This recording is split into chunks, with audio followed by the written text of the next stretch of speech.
salvos mediante a fé. E isso não vem de vocês, é dom de Deus, é pela graça que somos salvos por meio da fé. João capítulo 1, versículo 29, ali nós vemos: no dia seguinte, vendo que Jesus vinha em sua direção, João Batista, ele disse: eis o Cordeiro de Deus que tira o pecado do mundo. E eu vou ler aqui algumas porções de um texto bastante importante para a compreensão do Evangelho de Cristo Jesus. Êxodo capítulo 12, versículo 1, a gente lê: o Senhor disse a Moisés, o grande profeta Moisés, na terra do Egito. Versículo 3, falem a toda a congregação, todo o povo de Israel, dizendo: no dia 10 deste mês, cada um tomará para si um cordeiro, segundo a casa dos pais, um cordeiro para cada família. Versículo 5, o cordeiro será sem defeito, macho de 1 ano, podendo também ser um cabrito. Vocês guardarão o cordeiro até o 14º dia deste mês, e todo o ajuntamento de Israel o matará no crepúsculo da tarde, no fim da tarde. Pegarão um pouco do sangue e passarão nas 2 ombreiras e na viga superior da porta, nas casas em que o comerem. Versículo 11, é assim que vocês devem comê-lo, já prontos para viajar, com as sandálias nos pés e o cajado na mão. Comam depressa, é a Páscoa do Senhor, porque naquela noite passarei pela terra do Egito e matarei na terra do Egito todos os primogênitos, tanto das pessoas como dos animais, e executarei juízo sobre todos os deuses do Egito. Eu sou o Senhor. O sangue será um sinal para indicar as casas em que vocês se encontram. Quando eu vir o sangue, passarei por vocês e não haverá entre vocês praga destruidora quando eu ferir a terra do Egito. Este dia lhes será por memorial e vocês o celebrarão como festa ao Senhor de geração em geração. Vocês celebrarão este dia por estatuto perpétuo. Que a palavra do Senhor fale ao seu coração e cumpra o seu propósito. Amém? Deus, aleluia. Amém. O que nós chamamos de cristianismo, na verdade, é a continuação de uma história. É uma continuação. E essa história começou na criação, depois do Jardim do Éden.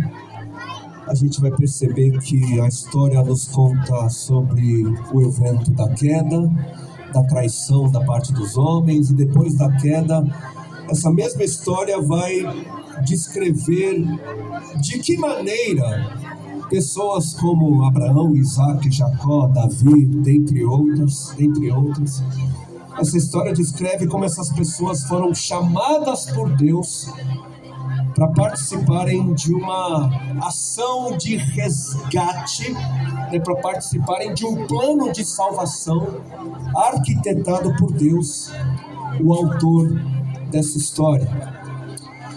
E depois da queda, depois da grande traição, todos esses personagens, todos esses protagonistas que viveram uma relação com Deus, todos eles foram usados para responder a grande pergunta. Qual pergunta? Se existem evidências do amor de Deus na criação, depois da queda, depois da escolha humana de ser seu próprio juiz, para definir por si mesma o que seria o bem e o que seria o mal, depois de tudo isso, como o Deus amor, como esse amor se manifestaria? Esse é o grande problema, esse é o grande dilema nessa história que começou em Gênesis, no primeiro livro, né? E é o grande dilema que vai até o último livro de Apocalipse. Porque se Deus é um Deus de amor, como é que esse amor se manifestaria diante da rebeldia humana? Diante da grande traição, como é que esse amor se manifestaria? E se Deus é um Deus justo, é um Deus de justiça, que esperança haveria para pessoas que vivem na injustiça? Se Deus é justiça, que esperança haveria para pessoas que não vivem na justiça, que não honram a Deus, que não vivem para Deus, que não honram os seus pais, que mentem, que traem, roubam? Que esperança existiria para pessoas que são desleais, para pessoas que são mesquinhas, egoístas, que cobiçam coisas, cobiçam mulheres, homens, que não perdoam, que falam mal dos outros, que brigam, que matam, que fantasiam o mal? Que esperança haveria para mim e para você? É esse o grande problema, é esse o dilema que todos os protagonistas dessa história foram levados a responder. Depois da queda, depois do pecado, qual seria a resposta de Deus?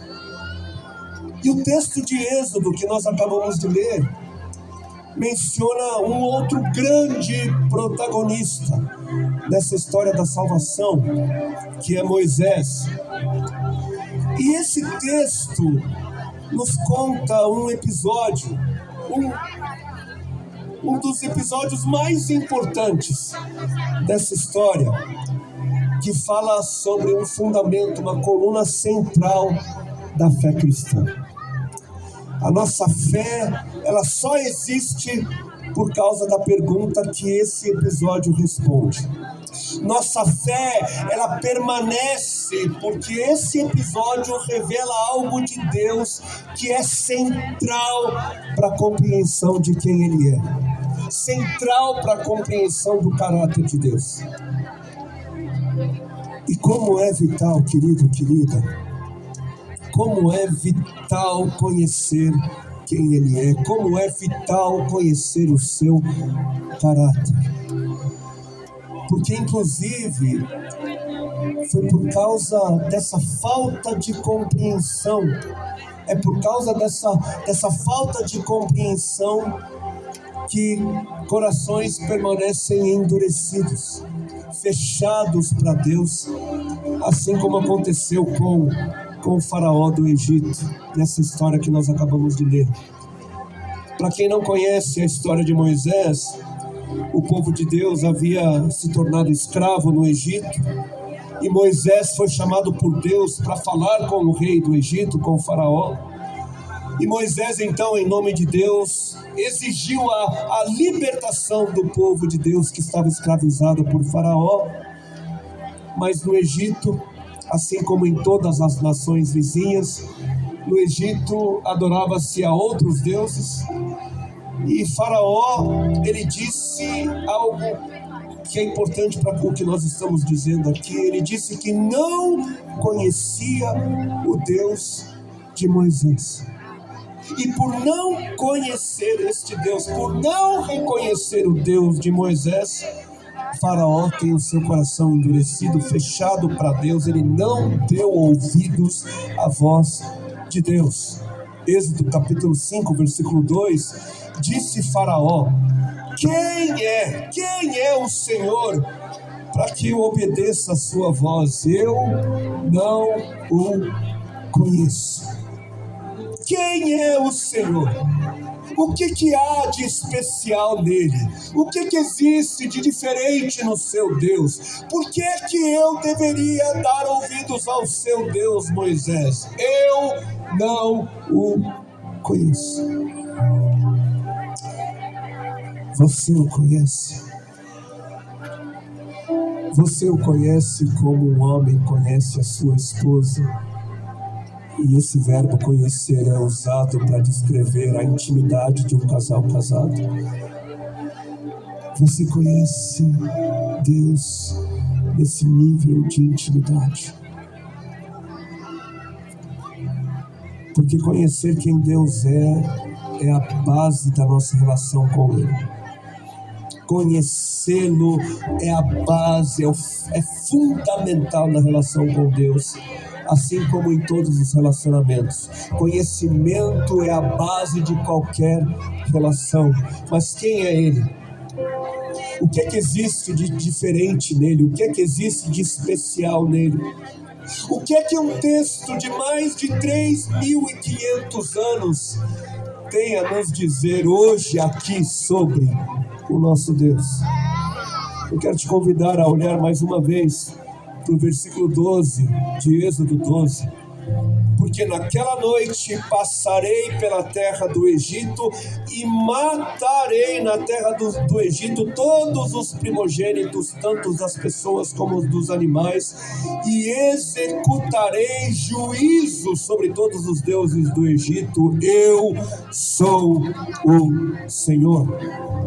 E mais para frente, no versículo 23 de Êxodo 12, o Senhor ele menciona a vinda de um destruidor, que o destruidor executaria o juízo, a justiça de Deus. Versículo 23, porque o Senhor passará para matar os egípcios, quando, porém, enxergar o sangue na viga superior da porta e em ambas as ombreiras, o Senhor passará por cima da porta e não permitirá que o destruidor entre na casa de vocês para matá-los.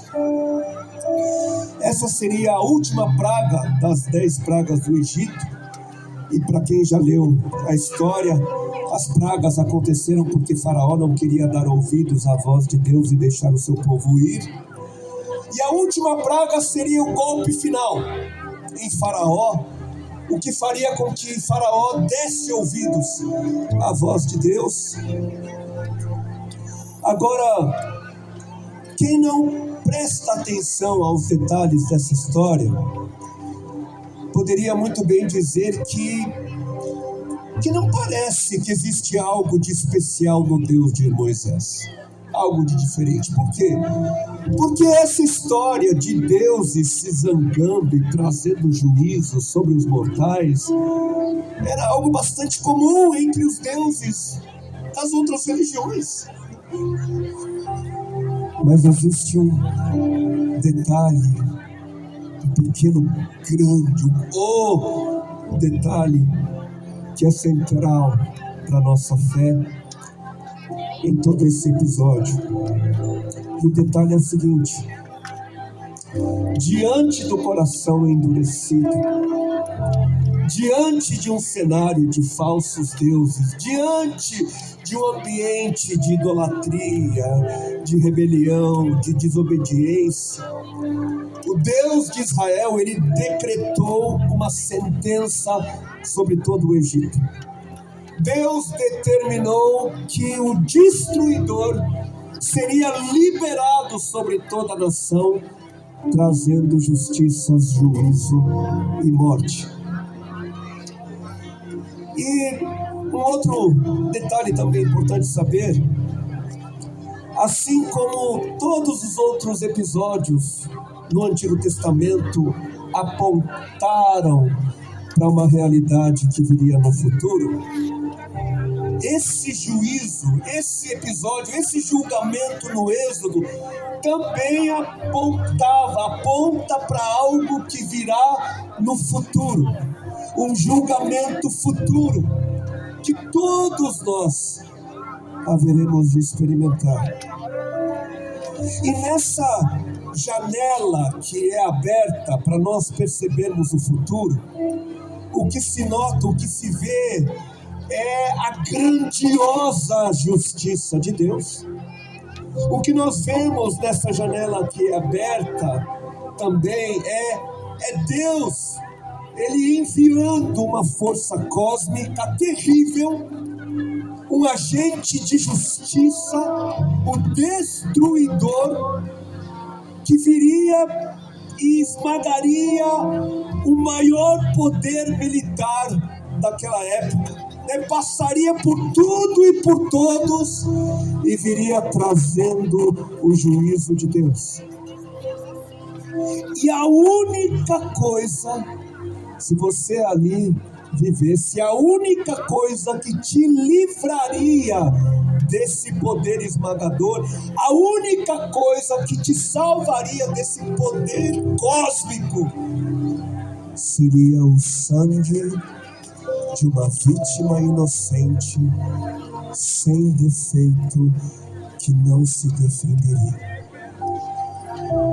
Diante da justiça divina, diante da justa sentença de Deus, a única esperança que impediria a morte de chegar na sua casa, a única esperança que impediria o poder de destruição do destruidor, seria um cordeiro.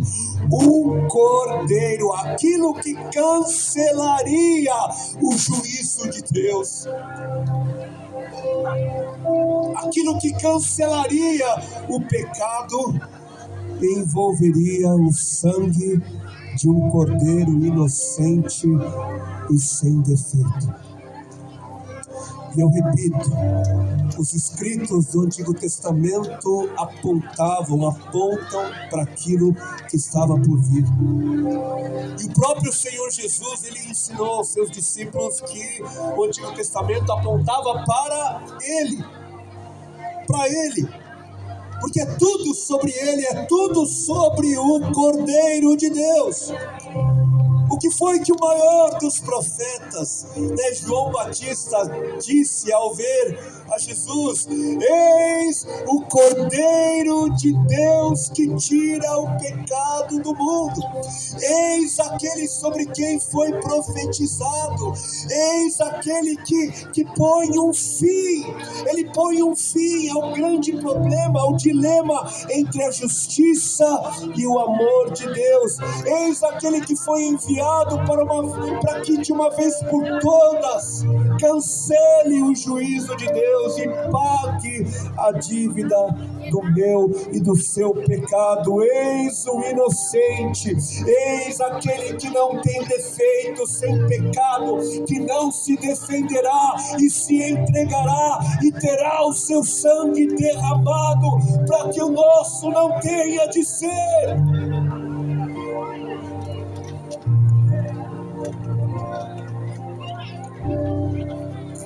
Queridos, Deus é perfeito e santo por natureza. Santo, santo, santo é o que Ele é. E o pecado é algo contrário à natureza santa de Deus. O pecado é algo que confronta a Deus e nos distancia de Deus.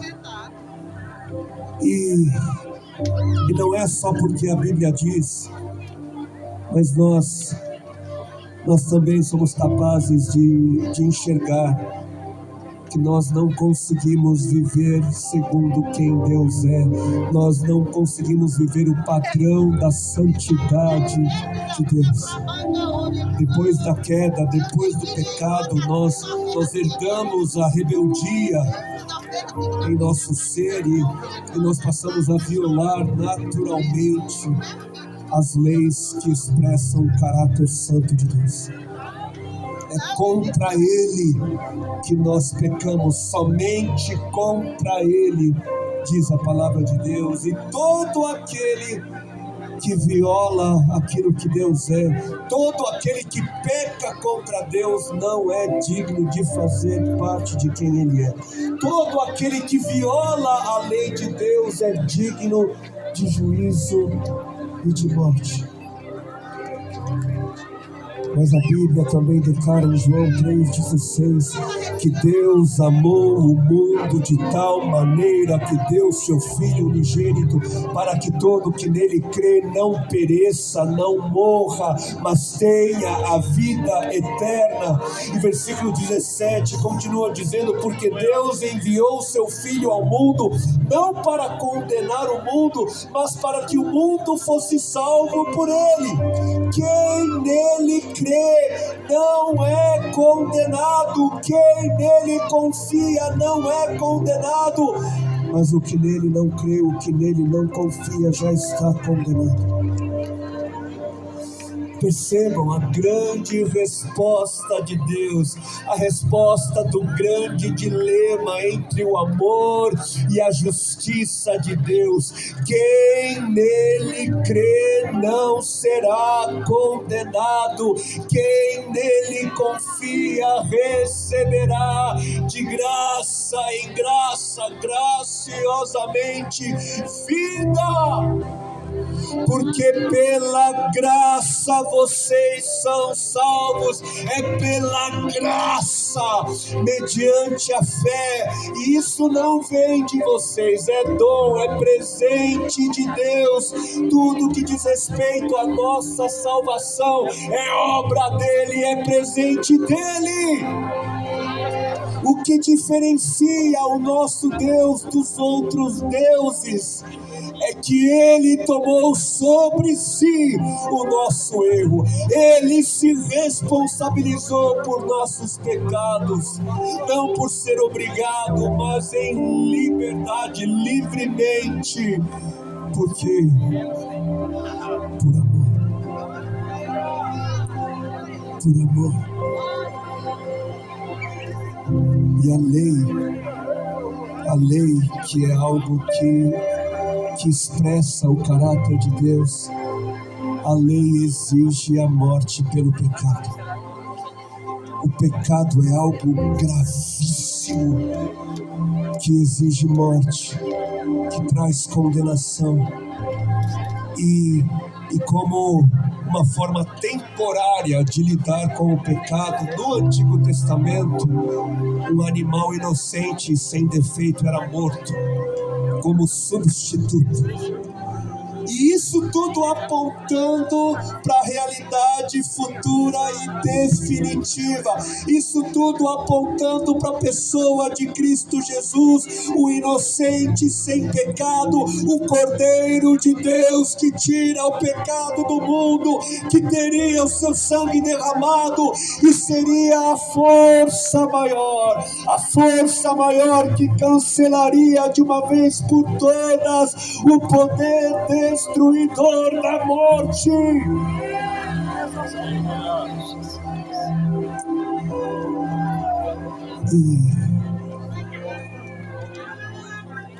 Mas algo importante que precisa ficar claro é que não era a morte do animal que trazia o perdão. Não foi o sangue na viga superior da porta e em ambas as ombreiras que na verdade impediu a morte. Elementos importantes, sim, mas o que gerava e o que gera salvação, o que gera perdão, não é obra, mas é fé. O que gera salvação, perdão, não é obra, mas é fé. O povo de Deus não foi salvo porque o inocente morreu e o seu sangue foi derramado. A humanidade toda não será salva porque Jesus morreu naquela cruz. Pela graça vocês são salvos, por meio da fé. Por meio da fé. A graça e tudo que diz respeito à salvação, de novo, é presente de Deus. Mas a salvação, que é um presente de Deus, se recebe como? Pela fé. Pela fé. E fé Fé é confiança. Fé é confiar em Deus. Fé é dar ouvidos à voz de Deus. Fé é dar ouvidos à palavra de Deus. Somos salvos porque confiamos em Deus. Somos salvos porque confiamos no sacrifício de Deus. Salvos porque confiamos na pessoa de Cristo Jesus, o Filho de Deus, nosso Senhor e nosso Salvador. Não foi o ato de passar o sangue nas laterais que salvou, mas foi aquilo que levou ao ato de passar o sangue nos umbrais. O que levou ao ato, o que fez com que as pessoas passassem o sangue foi a fé, foi a confiança naquilo que Deus havia dito. E Deus diz na sua palavra: quem crer e for batizado será salvo. Mas não é o batismo que salva, e sim a fé que leva ao batismo. Deus diz na sua palavra que fomos feitos, nós fomos criados para as boas obras. Nossas boas obras, elas são importantes sim, elas fazem parte de nós, mas não são as boas obras que salvam. É a fé na bondade de Deus, é a fé na capacidade de Deus, é a fé no que Deus disse que salva. E a fé que nos leva, é a fé que nos leva a fazer boas obras, é o que nos salva. Eu não faço algo para ser salvo. Eu faço porque eu sou salvo, eu já fui alcançado, eu adoro, eu busco, eu sirvo a Deus, não para receber salvação, mas porque a salvação já me foi dada como presente. Eu faço não para receber o amor de Deus, mas porque já sou amado, porque o amor de Deus já foi dado. E a fé então é como o estender do braço e abrir a mão na hora de receber o presente. Já foi dado, é seu, Ele fez, Ele abriu um caminho, Ele fez o que você não poderia fazer, Ele deu o seu próprio Filho, é seu.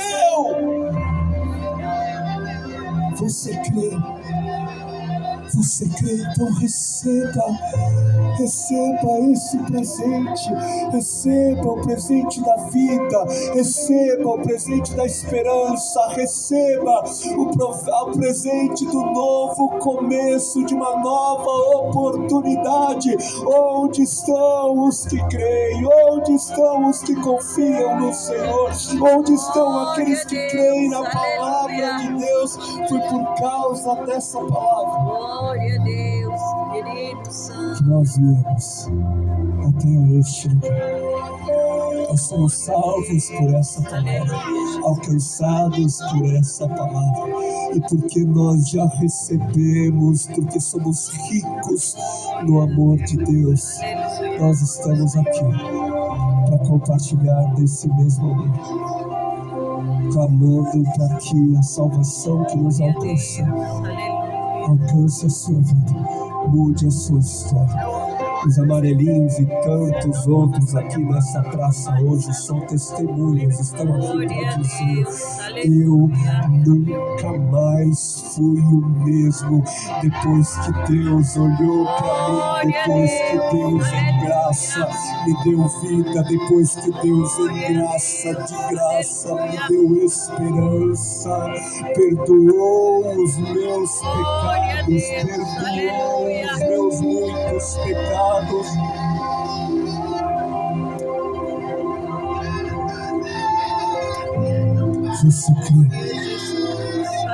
Você crê que o sangue do Cordeiro de Deus, o sangue de Cristo Jesus,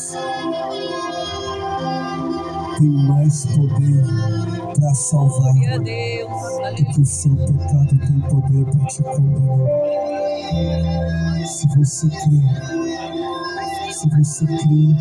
no poder de Deus, se você crê na palavra de Deus, Até amanhã. se você ainda não fez isso, se você ainda não confessou publicamente algo que o Senhor lhe chama a fazer, se você ainda não entregou a sua vida a Jesus, se você ainda não disse sim a esse chamado de Jesus de pertencer a Ele, você pode fazer hoje aqui. Hoje aqui, se você ouviu a palavra e Deus fez algo novo no seu coração, é porque Ele está te chamando. Ele está te chamando para um novo tempo, Ele está te chamando para uma nova estação, Ele está te chamando para um novo e lindo capítulo. Aquilo que Ele fez na minha vida, Ele quer fazer na sua. Trazer vida transbordante, esperança, luz, perdão para a sua vida. Deus te chama. Deus te chama a caminhar com Ele. Deus te chama a andar, a confiar nele. Se você deseja fazer hoje aqui neste primeiro dia, se você deseja dizer sim a esse chamado de Deus, eu quero te convidar a levantar a sua mão. Como quem responde a Ele: Deus te abençoe, Ele te vê. Onde estão aqueles que dizem sim a Deus, a esse convite? Se você nunca fez isso, mas hoje deseja fazer, se você se sentia longe, você sabe que estava longe, mas hoje deseja voltar, deseja dar passos na direção dele, levante a sua mão como quem diz sim a Ele. Ele vê, Ele percebe. Deus te abençoe, Ele te vê, Ele percebe. Obrigado, Senhor. Obrigado por tua palavra, Senhor, por tua palavra que continua gerando vida, continua gerando esperança, continua gerando, Senhor, perdão. O Senhor nos faz alvos como a neve, nos faz límpidos, Senhor. Te bendizemos por tua palavra, te bendizemos, Senhor, pela palavra que nos trouxe a esta terra. E sabemos que essa mesma palavra continuará conosco, Senhor. Nos acompanhará em todas as visitas, nos acompanhar por onde quer que nós andemos nessa terra, e em teu nome, para a tua glória, Senhor. Que a tua vida rompa, que a esperança nossa venha ser uma nova realidade em muitos corações, e hoje em especial nesses corações, Senhor, que disseram sim ao Senhor, de forma visível ou de forma íntima, Senhor. O Senhor sabe. Visita essas vidas, Senhor. Faz, Senhor, os teus filhos cheios de ti, Senhor. E conduza, Senhor, a vida comunitária, conduza o Senhor a vida em família, porque é isso que o Senhor deseja para os seus. O Senhor nos ensinou a orar Pai Nosso e não Pai Meu, Senhor, porque o Senhor é o nosso Pai. Somos uma família, precisamos nos mover, nos manifestar como família. Que assim seja, Senhor, para a tua glória, para o teu louvor. Amém, amém.